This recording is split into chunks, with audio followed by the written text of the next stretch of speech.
शिक्षा मंत्री के गृह जिले में उनके निवास से कुछ दूरी पर हरियाणा के गेस्ट टीचर्स अपनी मांगों को लेकर डेरा डाले हुए हैं। शिक्षा मंत्री के आश्वासन के बाद संबंधित अधिकारियों के साथ बैठक और बातचीत के बाद भी गेस्ट टीचर्स अपनी मांगों पर लिखित आश्वासन की मांग पर अड़े हैं। मंत्रिमंडल के विस्तार के कारण अभी कुछ बातों पर अधिकारियों से बात होनी है, लेकिन मंत्रिमंडल विस्तार होने के बाद अभी तक सरकार ने बातचीत के लिए नहीं बुलाया।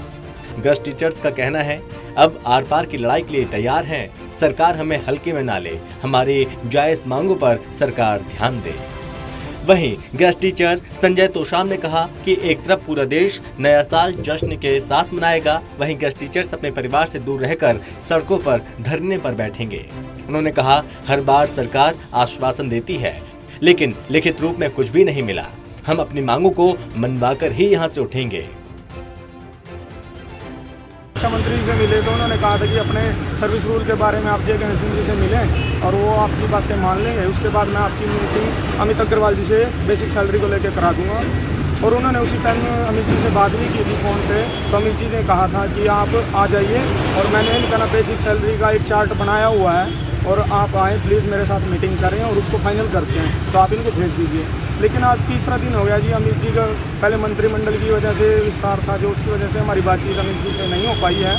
और अब मंत्रिमंडल विस्तार के बाद भी कल का दिन पूरा दिन निकल गया, लेकिन हमारे पास कोई मीटिंग की सूचना नहीं आई। 16 साल से हम पीड़ित हैं, हमें प्रताड़ित किया जा रहा है, हमारे साथ भेदभाव असमानता का व्यवहार किया जा रहा है। जो मौलिक अधिकार हमारे देश के अंदर समानता का अधिकार है, उससे हमें वंचित किया जा रहा है। इतनी पीड़ा सहन करने के बाद आज पूरे हरियाणा का गेस्ट टीचर त्रस्त है और आर पार की लड़ाई के मूड में है। हम जब तक हमारी ये जो मांगे सरकार ने मानी है उसका लेटर जारी नहीं करती, तब तक हम यहाँ से बिल्कुल भी नहीं उठेंगे। जहां एक तरफ गेस्ट टीचर्स अपनी मांगों को लेकर धरने पर बैठे हैं, तो वहीं शिक्षा मंत्री कंवरपाल गुर्जर ने साफ कर दिया, सरकार की सहानुभूति इनके साथ है, सरकार इनके फेवर में है। अधिकारियों से बातचीत करवाई गई, सर्विस रूल्स पहले भी देख चुके हैं, लेकिन इनकी मांग पर फिर से दिखाए गए।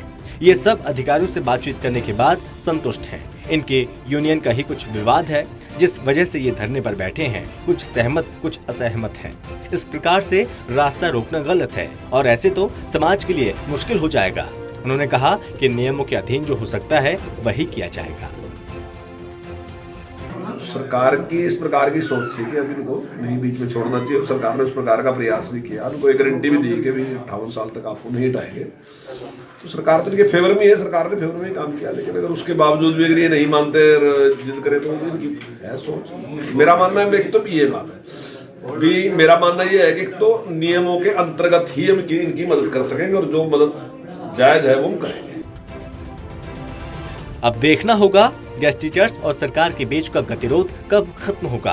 क्या इन्हें धरने से उठाने के लिए कोई लिखित आश्वासन मिलेगा या फिर सरकार फिर इनसे बातचीत कर समझाने का प्रयास करेगी, क्योंकि गेस्ट टीचर्स अपनी मांगों को मनवाए बिना पीछे हटने को तैयार नहीं है। Rahul Sahajwani, total news, Yamunanagar.